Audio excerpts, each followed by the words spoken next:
Hello, happy Wednesday. My name is Alina Johnson, and I am CIO and owner of Johnson Consulting Services. Each Wednesday, we talk about all things notary. So let's begin. I'll be starting our presentation in just a moment.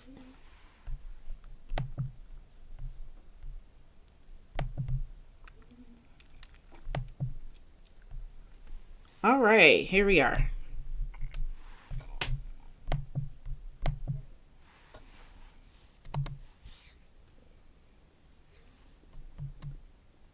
So, again, thank you for joining us. Please be sure to subscribe to our channel.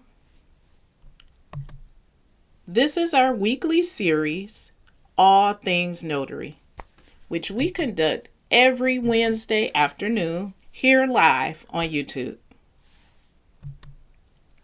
This is our permissive use policy. And we'll see you October 12th, 19th, and 26th as well. We're DetroitJCS here on YouTube. Today's agenda, we'll be going through the day in the life of a notary public and signing agent and some of what a notary public does, along with discussion of a captivating case that I'm sure you will agree a notary public would have been an excellent resource for. This case is very interesting. It's a small case study, and it'll help you understand why a notary public's work is essential to the economy. So if you look at Michigan statistics on notary publics from MDOS, or the Michigan Department of State, you'll see that they commission about 1,300 people a month. And that roughly comes out to about over 113,000. I'm not sure where they got those statistics, but we have quite a few notaries here in Michigan.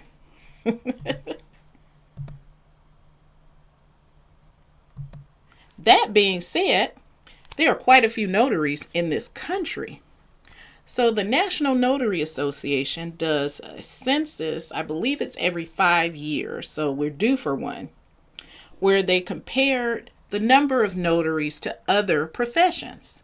And as you can see from this chart, we far surpass any other professional field. There are more notaries than teachers and attorneys combined, more than the armed forces, firefighters, police officers, doctors, and judges combined. We just have many more people doing notarial work. And again, this is from the NNA's 2017 census, but I believe that they got this information from the Bureau of Labor Statistics. There's a couple of sources that they could have gotten the information from, either the labor force from current population survey, or the employment by detailed occupation, or I believe it's NAICS data, which is sector data from the workforce statistics of professional, scientific, and technical services. That is to say, let's look at notaries as a profession. You'll see that we fall under the services industry. Our super sector is professional and businesses, and our sector is professional, scientific, and technical services. That is under NAICS code 54. And NAICS, as we all know from previous videos, is the North American Industrial Classification System. If you click on the QR code below on this slide, you'll find the Business Minute series that we've done to discuss different codes that businesses use. And this information, obviously, is taken from the Bureau of Labor Statistics and the U.S. Census. Now, if you were to do a search on Notary Public's NAICS codes, you'd find the code 541199, Notaries Public Services and Private Practices. But if you work with a professional consultant, we find two additional NAICS codes for your business: 541120, Offices of Notaries Public, and 541199, All Other Legal Services. Notary publics and signing agents fall under all three NAICS codes. So what do we do as professionals? Well, notaries public and signing agents do attestations. We attest to the authenticity of a person's signature. In addition, we administer oaths and affirmations, and we witness acknowledgments. According to Michigan.gov, the main duty or common function of a notary is to prevent fraud by attesting to the identity of a person signing of a document. We modified that just a little bit, and we say the main duty or function of a notary is to prevent fraud. What is notarization? Notarization on a document certifies that the person signing personally appeared and personally signed in the presence of a notary and established their identity. We know as notaries there are a couple ways to establish identity, one being with the government picture ID, the other being a credible witness. So for instance, a credible witness would be a neighbor that you've known for the past 20 years and you know who they are, or a childhood friend you grew up with. Someone who would need to present ID would be someone that I pass casually in the office. We don't work together, but I see them every day. Or someone I see in the gym, and we know each other's first names only, and that's someone I would need to obtain an identification, establish ID from to conduct a notarization. So what do notaries do? A wide variety of official fraud deterrent acts. That's what we do.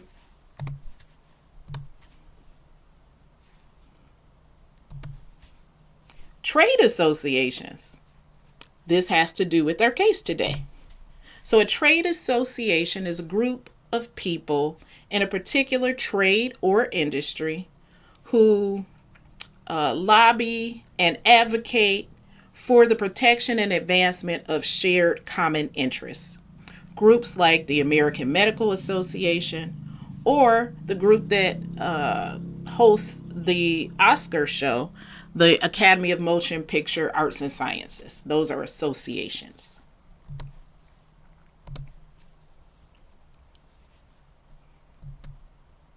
So let's define the term angler. Even though I don't agree that this is a kid's definition, I liked it so much I put it here. So an angler is a person who fishes with hook and line, especially for pleasure. Have you ever heard of LEWT?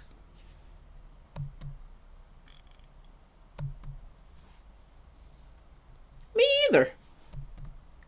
LEWT is the Lake Erie Walleye Trail, LEWT. And who are they? They're a tournament club for anglers. And they were formerly known as the Western Basin Sport Fishing Association. Their membership and tournament are open to anyone interested in fishing, no matter what your skill level is. Their group's goal is to sustain and improve fishing in inland sport fisheries. Their experts and knowledgeable anglers work to provide scientific information and fishing techniques to anyone, and they answer questions for anyone interested in fishing and what they do. In 2021, this picture was posted online for the 2021 LEWT Championship. As you can see, they're a proud group. They have a wonderful online community that I've become familiar with. And they are in the news this year because of the 22 LEWT Championships, which just took place about a week ago. So this picture, I thought, perfectly encapsulated what happened. And the first image at the top, they're heading to the championship knowing they're going to win. Smiles, full. And the second image, got caught with 8 pounds of lead and fillets in your fish. That is not accredited to me, but someone named Victory at Nordic Angler. And here we are. We're at the story. Mired in controversy.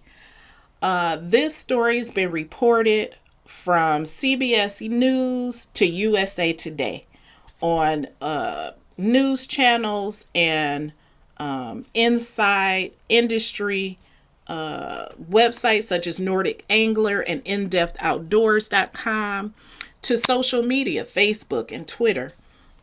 I'll read some of the comments. I feel bad for the teams that got second place or all teams that finished under them. There's accusations against these two going back a couple of years now. They were probably practicing beating the polygraph after they failed the first one. So sad when it comes to big money, all the cheating in all sports. They'll forever be known as Cheat Kaminsky and Fake Runyon.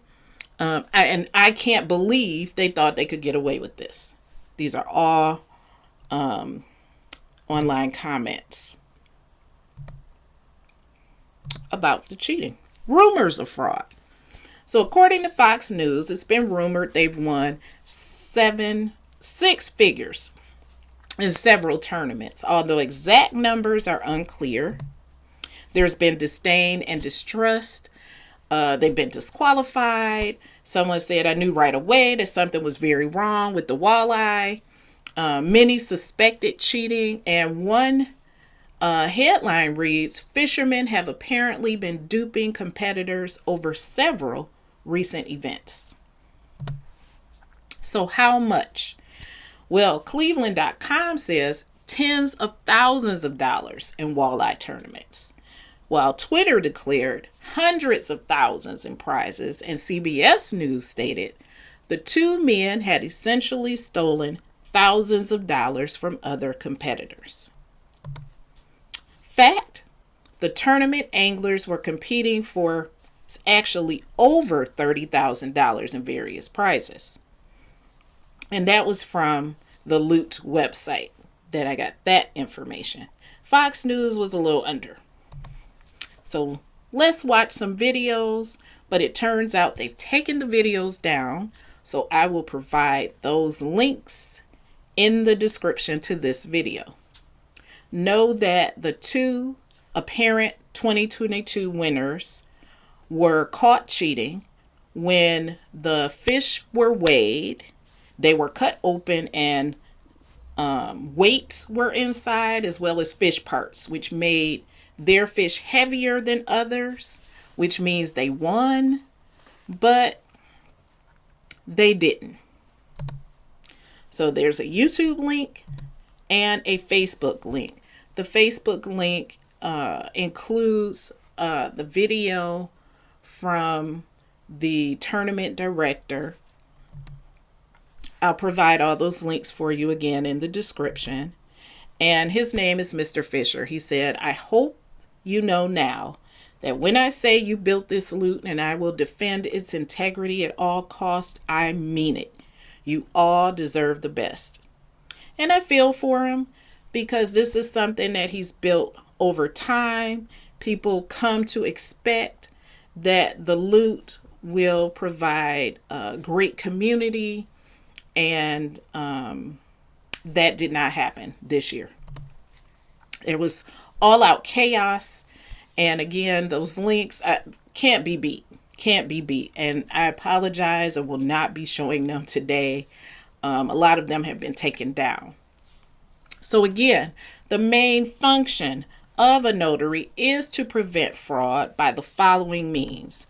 We provide attestations. We attest to the authenticity of a person's signature, that which they sign, whatever document that is. We administer oaths and affirmations. Oaths to a higher power, affirmations on your own personal belief system. And we witness acknowledgments. Had a notary or signing agent been a part of the proceedings when a fisherman or a team in an association goes from the fishing boat to the weigh-in, if there was some type of system that involved us, you would avoid or definitely decrease the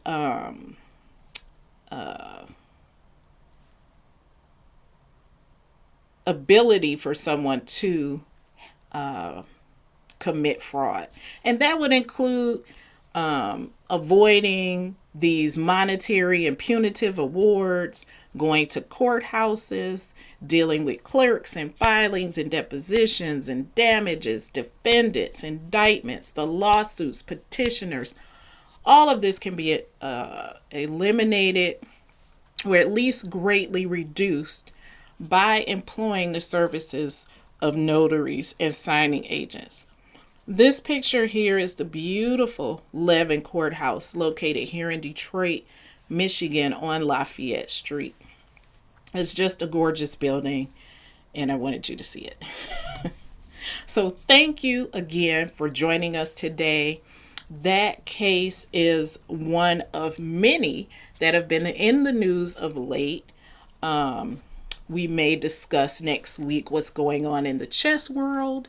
If you know anything about it, I don't play chess anymore, but the story has captivated us, so we'll likely discuss it at some point. Next week, join us for All Things Notary.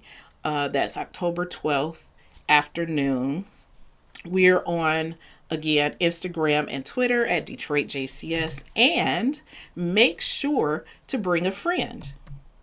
Next week, if you're interested, Monday afternoons, we also discuss financial literacy. So Mondays, financial literacy, Wednesdays, notary news, all things notary, and subscribe to us here on YouTube. We're DetroitJCS.